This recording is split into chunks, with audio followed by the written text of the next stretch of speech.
Nou ja, meeste van wat ek sê, is besig om stadig aan in vervulling te gaan. En meeste van dit is nie rocket science nie, enige ou met 'n breinboord vir jou te kan sê waarheen ons op pad. So ek het vir 'n ruk lank nie video's gemaak nie, behalwe dat ek lives doen en die video's plaas op YouTube, so as jy interessante leringe soek, inligting oor siener, dan gaan kyk jy daar op YouTube, want ek kan dit dan daar plaas, reg? Maar kom ons kyk 'n bietjie net so terloops. Die nuwe rasgebaseerde aanstellingswet in werking gestel. Die ANC regering het die nuwe wet op gelyke indiensneming aangekondig. Nou, daar's niks gelyk omtrent hierdie indiensneming nie. Werknemers met meer as 50 werknemers moet nou ten volle aan die voorgeskrywe ras- en geslagsdoelwitte doen. Ek dink dit is iets te doen met 80% swart of 90% swart en die ander bietjie mag wit wees. So, is altyd interessant. Die kommunis kom met woorde soos gelyke indiensneming. Dan klink dit mooi, maar daar's niks gelyk omtrent hierdie indiensneming nie.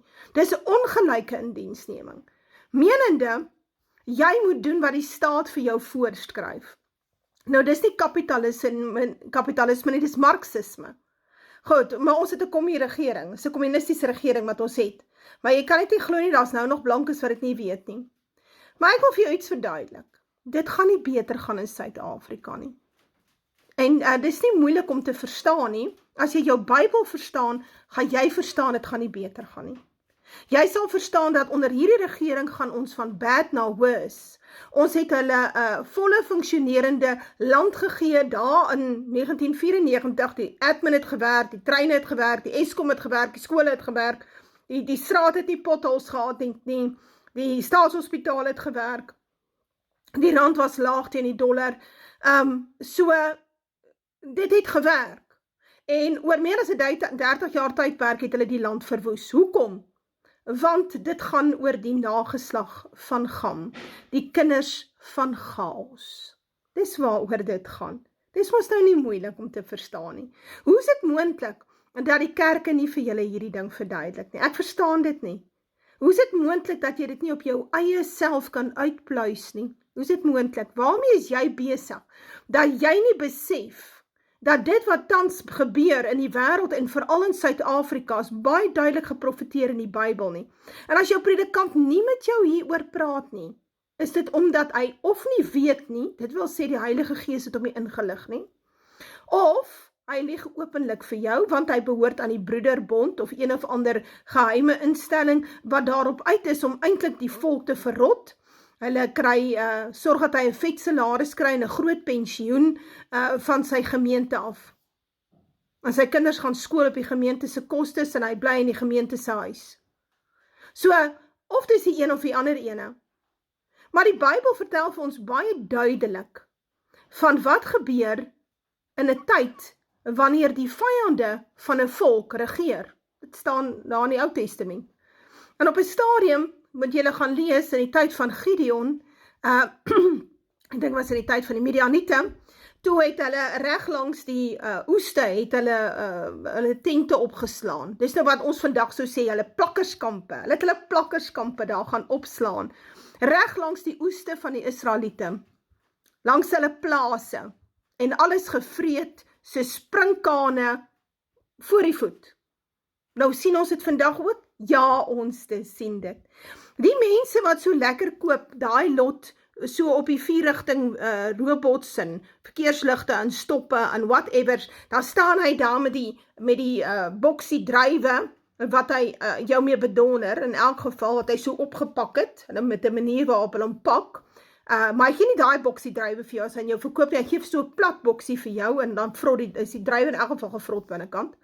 Of die sakke, hulle staan met die sakke avokado's, of wat ook al, hulle verkoop die vrugte en die groente langs die pad. Dis gesteelde groente en vrugte. Hulle steel dit by die boere. Veral hierdie avokado's wat inkom, daar's syndikaate wat net boere se plase stroop. Dis wat hulle doen. En jy, wat is sot is hier in Suid-Afrika, hier in Pretoria, in Johannesburg, jy meen, jy kry 'n better deal, daar by die kasiet, daar by die 4-rigting stop. Nou koop jy by hom, Hoekom doen jy dit? Hoekom doen jy dit? Dan as jy beter af om by Shoprite en by Checkers en by hierdie plekke te gaan koop dan nou daar. Die middelman weet ons byt ons uit. Maar ten minste betaal hy vir die produkte. Daai ou op die hoek is deel van die syndikaat. Reg, hulle steel voor die voet. Hulle steel voor die voet. En dan verkoop hy dit aan jou. En hy is in elk geval net 'n runner.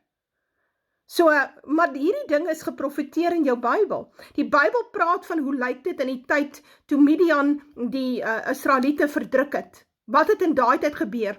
Onthou julle Gideon moes na die berg vlug en daar in die valleie het hy vir hom stukkies koring en so aan geplant sodat hulle kan oorleef. Want hulle kon nie dit op die vlaktes op die landerye, daar waar die landerye is plant nie, want die Midianiete het alles opgevreet. Reg. Dis 'n sprinkaanplaag. Die Bybel praat van hierdie springkane, wat die land sal opeet. Gaan lees 'n bietjie in Joël. Reg. Maar wat vir my so interessant is dat die predikante nie hieroor praat nie. Dat die kerke lyk vir my nie die ding bespreek nie.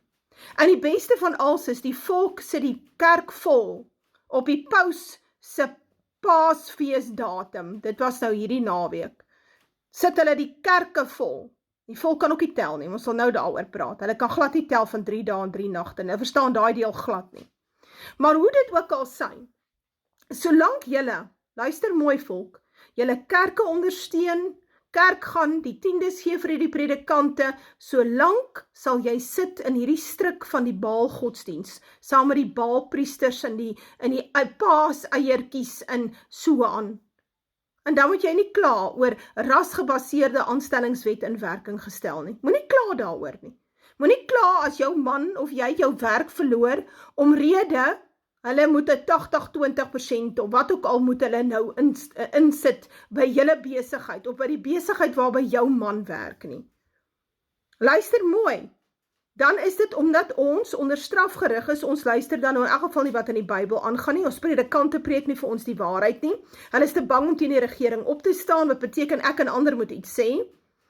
Reg, so as jy nou iets verstaan, een van die mees omstrede aspekte is die uitsluitende kwotas vir gesonde witmans. Hierdie numerus clausus beleid, wat reeds op tegniese vlakke toegepas word, sal oor die volgende 5 jaar uitgebrei word na alle vlakke en sektore insluitende buitelanders. Werkgewers wat nie aan die vereistes voldoen nie, selfs al het hulle nie meer staatskontrakte nie, moet kan bewys dat hulle redelike pogings aangewend het om dit te voldoen en wat. Luister mooi. Kyk, daar is nie nog 5 jaar vir die ANC-regering oor nie.